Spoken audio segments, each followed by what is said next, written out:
मारेगावात आदिवासी दिनाचा जल्लोष। सकाळी अभिवादन आणि सायंकाळी निघालेल्या भव्य रॅलीने जिंकली म्हणे। मारेगाव शहरात जागतिक आदिवासी दिन अत्यंत उत्साहात आणि जल्लोषात साजरा करण्यात आलाय।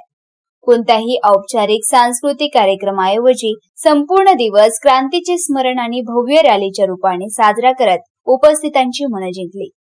दिनक्रमाची सुरुवात सकाळी बिरसा मुंडा चौक येथून झाली। येथे एकत्र येत समाज बांधवांनी क्रांतीसूर्य भगवान बिरसा मुंडा, श्यामादादा कुलाम आणि वीरांगना राणी दुर्गावती यांच्या प्रतिमांना पुष्पहार अर्पण करून भावपूर्ण अभिवादन केले। या प्रसंगी महापुरुषांच्या विचारांचा व संघर्षाचा जागर करण्यात आला। दिवसभराच्या उत्साहानंतर सायंकाळी शहरातून भव्य रॅली काढण्यात आली। ढोल ताशांचा कडकडाट, पारंपरिक वाद्यांचा गजर आणि गगनभेदी आतिषबाजीने रॅलीमध्ये विशेष रंगत आणली। पारंपरिक वेशभूषेत सजलेले नागरिक, थिरकणारी पावले आणि युवकांच्या जल्लोषाने संपूर्ण मारेगाव शहर आदिवासी संस्कृतीच्या रंगात न्हाऊन निघाले।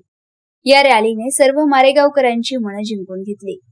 आमची संस्कृती, आमची ओळख, आमचा स्वाभिमान या भावनेतून सामाजिक एकतेचा संदेश देण्यात आला। शिक्षण व संघटित शक्तीच्या जोरावर प्रगती करण्याचा संकल्प करत हा सोहळा स्मरणीय ठरला। मारेगाव वार्ता सचिन मिश्रा, मारेगाव, यवतमाळ।